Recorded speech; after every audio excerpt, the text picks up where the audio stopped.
sound. Can you hear me? Okay. Well, once again, good evening. My name is Paul Koidis, and I'm the Manager of Marketing and Development for the School of Communications, Media, and Design at Centennial College. And you have the pleasure of having me as your MC for the evening. On behalf of Centennial College, I would like to welcome you, our guests, to the Center for Creative Communications and to our reception tonight.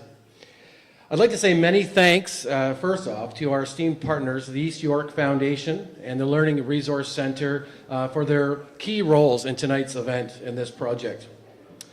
I would also like to take this opportunity, if I may, to thank all of those at Centennial College who made this evening possible. Too numerous to mention, of course, but those who, despite busy schedules, gave of their time and energy. As always, and as you know, it takes a village to manifest such an event. So we are deeply grateful for everyone's passion for and support of this important project. So thank you. And actually applause to everyone who helped out for tonight. So folks, as you know, tonight is going to be a feast for the eyes. We are here to celebrate the opening of a new exhibit of paintings from acclaimed Canadian visual artist A.Y. Jackson. These are works that capture some of his journey and stand as a part of a reflection of our Canadian culture. Considering that the center has always been a place of unique and diverse culture, imagination, and new frontiers, I trust that having such works in our reach will not only help to educate, but more importantly to inspire the emerging artists, designers, and communicators that come through our doors as they embark on their own journeys, wherever it may take them. Tonight, in addition to the exhibit, which is around the corner, you will also see a series of multimedia installations, which are on the ceiling above you here, and throughout various locations in the reception area that were designed by our digital artists in residence, Stephen Boyd and Matt Schiller. So many thanks to Stephen and Matt for some fantastic work. So, with that, I will keep it brief, and I would like to introduce our first speaker for the evening, the Dean of our school and my mentor, Mr. Nate Horowitz.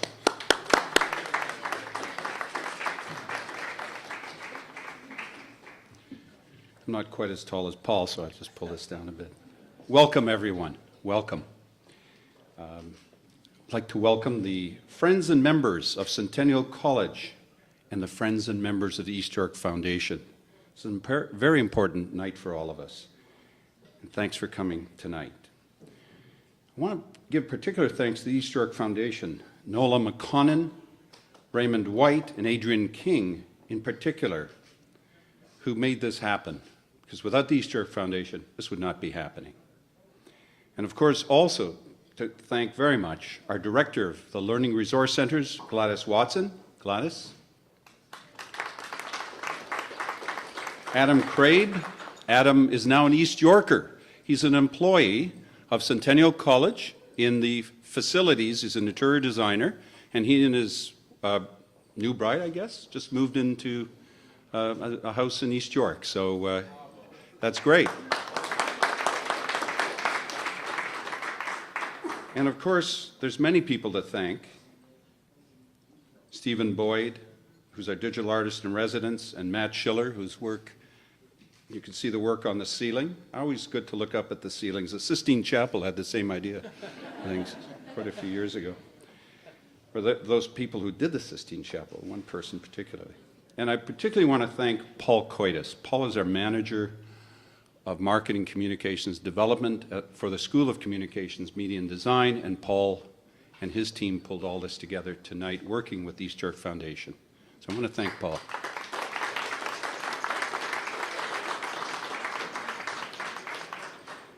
We have the A.Y. Jackson works on loan for about a year, and we really are pleased that we've been able to have them here because we want this work not only to be seen by our students, but by the East York residents, other citizens of Toronto, and anyone else, anywhere, who wants to see the works of a great Canadian.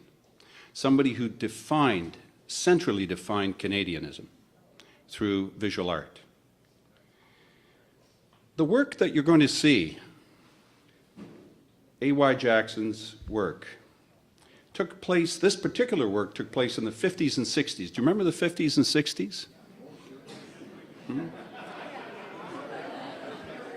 Think of the context, socially, politically. You had the beatnik period. You had a poet called Allen Ginsberg who wrote a poem called Howl.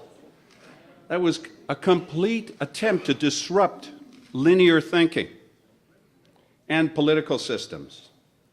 You had, in the mid to late 50s, the American Civil Rights Movement, which carried over. You had the beginnings of feminism and the philosophies behind feminism in North America. You had abstract art in the late 40s and through the 50s and 60s, having currency. You had Sputnik and the feeling of scientific and technological deficiencies by the Americans and by everybody else when Sputnik was up there. You had Cuba, and Fidel is still around. And we had, as one of our many prime ministers, Diefenbaker. Having said all that, that's the milieu, the turmoil, and the context in which the paintings by A.Y. Jackson were done in the 50s and 60s. Does this sound familiar to today? The work that A.Y. Jackson was doing defined Canada. Defined Canada. It was not the only definition of Canada, but that is the image we have of who we are as Canadians. It's the image we carry forward. If you look at the letters to the editor in the Star, the National Post, the Globe and Mail, that's what you'll see. You'll see that definition that he posited, and others posited too, as the definition of who we are. Should we be in Afghanistan or not? Should we do this or not? It's that vision of Canada that's had broad effects on all of us. And I want to just say that's the beauty of A.Y. Jackson. And you're going to hear some speeches from all of us, but I know you're really here to look at his work. The shaping of colors and tonalities that affected all of us. I want to do one quick story and I'll wrap it up. A few weeks ago, somebody by the name of Ross Madiver came up to me and said, Nate, those images, I saw those when I was a young boy in East York at the Stewart Library. And I got to tell you, Nate, they had a major effect on me. It's why I went into communications and particularly design. I said, these very paintings? He said, those very paintings. And I said, he knew that we, of course, worked with the East York Foundation to get them. I got to tell you, Ross is one of our graduates of many years ago. He's not that old. And he's been with us for 21 years as a teacher of design part-time. And he's a communicator who's very well known. That very work influenced him. And I want to just tell you that, how that moved me and how much it means to hear that. That's what it means to look at that work. So thank you again, and enjoy the evening.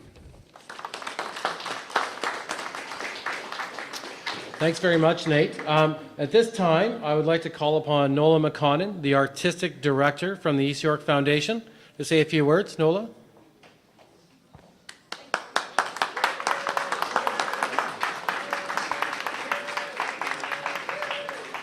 You'll notice there's a piece of paper here. I'm not going to run on forever.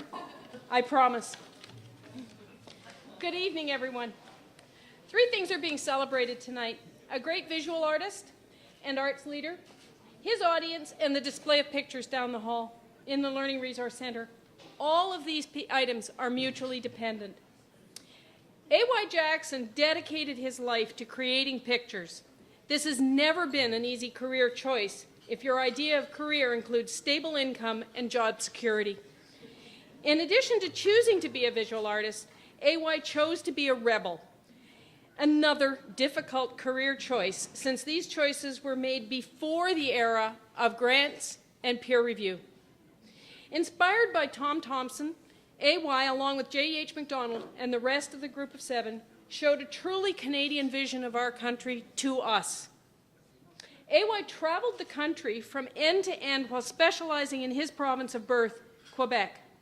He made snow a serious subject through his many paintings of the Eastern Townships, but he did not limit his vision. His travels took him beyond Canada. One of the pictures we celebrate tonight is not a usual AY subject. Latour's Beach, Trinidad, is not only not snow, it's palm trees in the Caribbean. His travels in the north are represented through the Indian Graveyard, Camsell Portage, and the Sternwheelers. Again, not predictable AY subjects, nor style. He is not known for his mountains. The mountain picture puts paid to that one. The other pictures are a bit more predictable. They are for their style and their subject matter. Logs, farms, cabins, and hills. Lakes, too. AY was what one might describe as an early tree hugger. Some of his favorite landscapes were the dramatic La Cloche Hills of Killarney. Anyone who has traveled through those hills knows they are truly another world, and we're showing them right now on the in this thing on the wall. The white rock and very thin, poor soil combined to provide first-class visual drama. Ontario in the 30s felt trees only had one value, as logs, as lumber. AY heard that a portion of the park was about to be logged. He advocated that the country should not be logged and worked with the Ontario Society of Artists to accomplish this goal. The result is OSA Lake, Ontario Society of Artists Lake, and the other series of lakes in that district that are named for the group of 7 artists who made them part of our collective vision of Canada. All artists need an audience, the viewers and the collectors of their work. These are the folks that provide the mental and financial support that allow artists to survive. Today, many people dedicate their career to public peer review through the grant process. That was not available for most of AY's career. During the first half of the 20th century, all fine artists depended on their personal ability to attract collectors to their work. A simple but not easy path.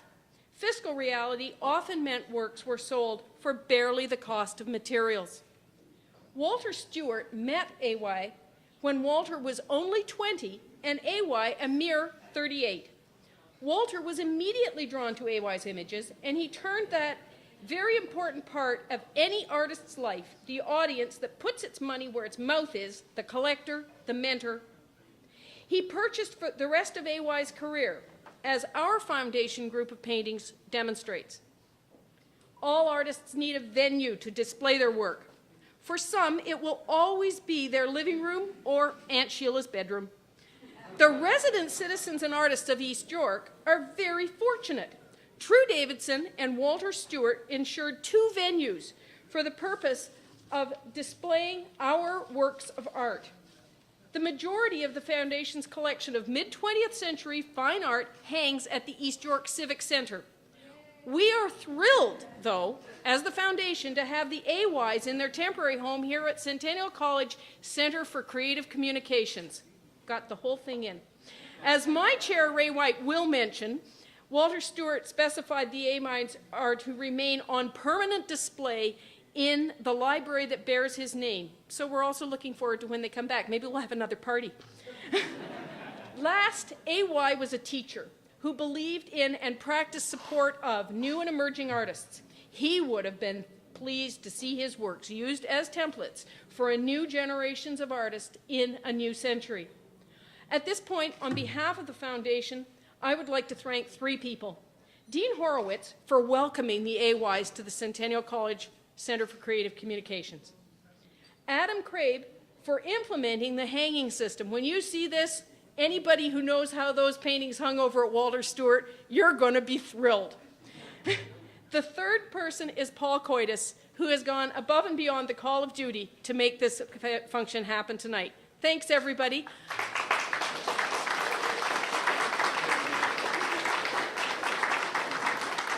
Thanks very much, Nola. That was very nice. I would like to call upon now our final speaker for the evening, Mr. Raymond White, the chair of the East York Foundation.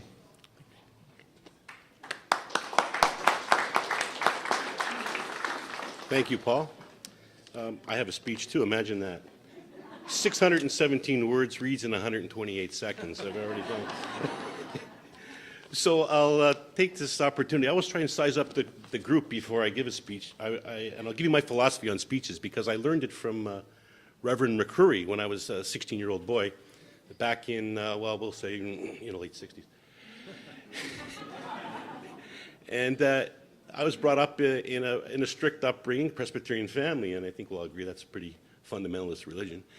But anyway, it's the Church of Scotland, if you don't know. So Reverend McCurry would give these great speeches on Sunday mornings and great sermons, and I was always enthralled with him. So I asked him to give me a few tips on public speaking.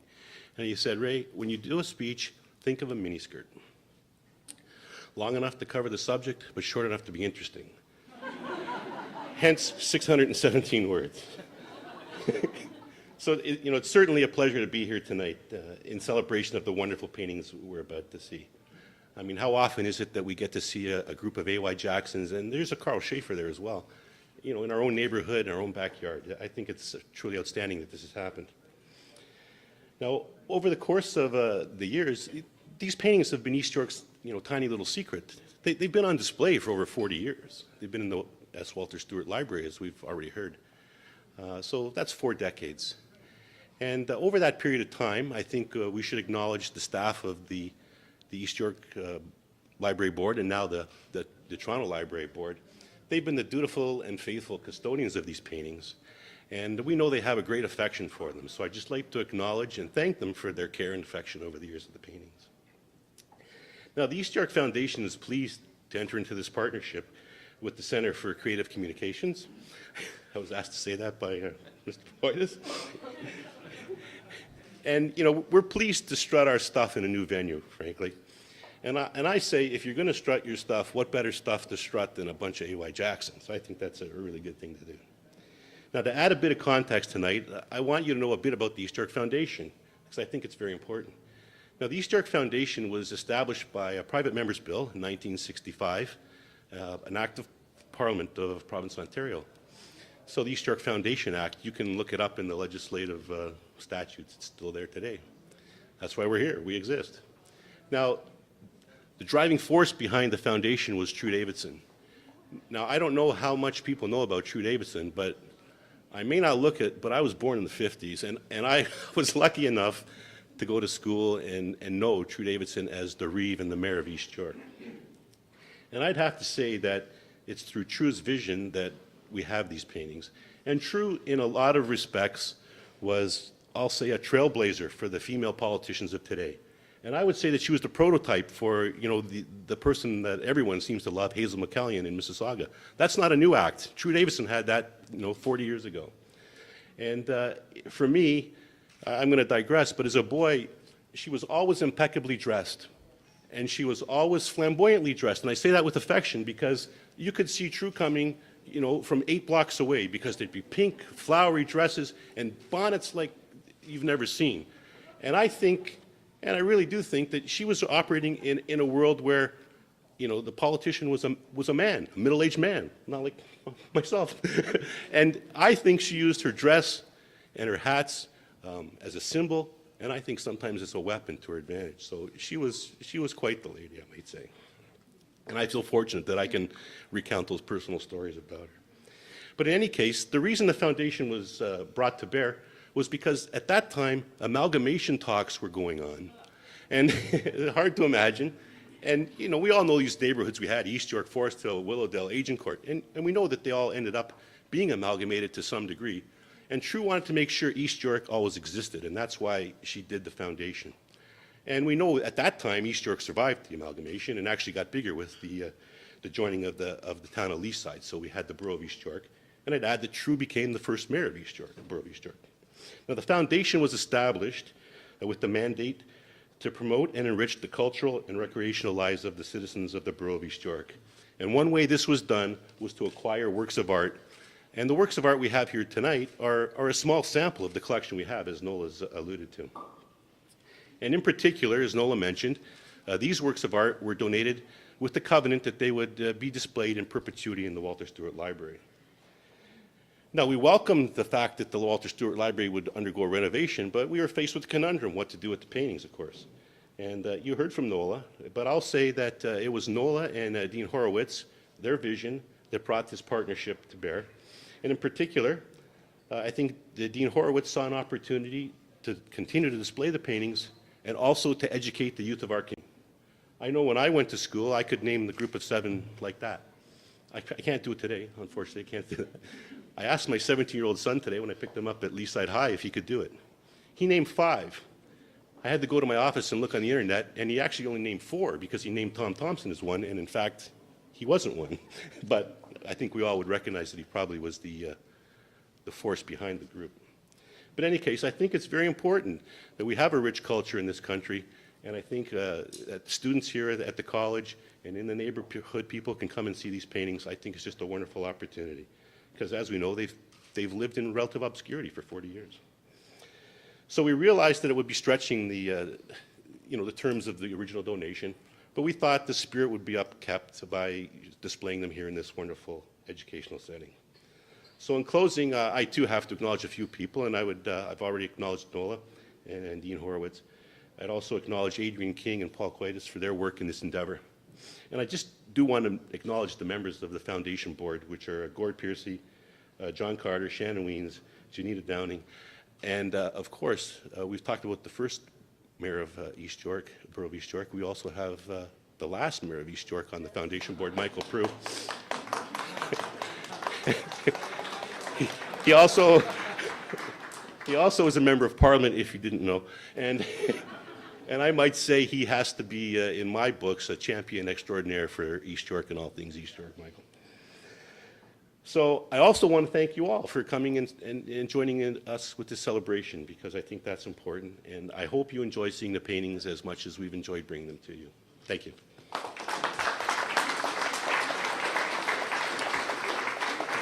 Thanks very much, Raymond. Actually, why don't we give one last round of applause to all of our speakers tonight. Thank you very much. Wonderful words to commemorate this evening. And I think we all know why we're here now. So what I'd like to do is call upon Nate, Nola, Raymond, and also Gladys Watson, the director of the Learning Resource Center, to join us over here for the ceremonial cutting of the ribbon as we open up our exhibit. So please, over here. And there should be a pair of scissors there. Wonderful. And perhaps this is a good opportunity for those of you who do have a wine glass in hand, perhaps to raise it as we toast, as we cut the ribbon. And without further ado,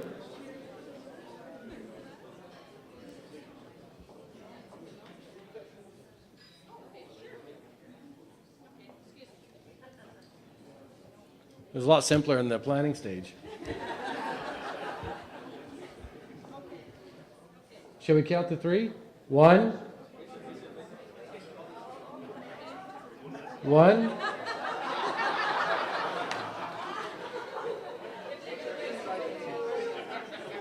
1, 2, 3. All right, thank you. And the exhibit is now open. Please make your way through and enjoy the evening. Thank you. And I'll cue the band.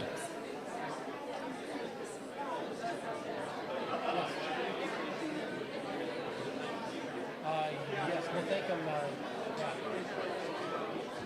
Good talk. Well, I sort of did it there. Yeah.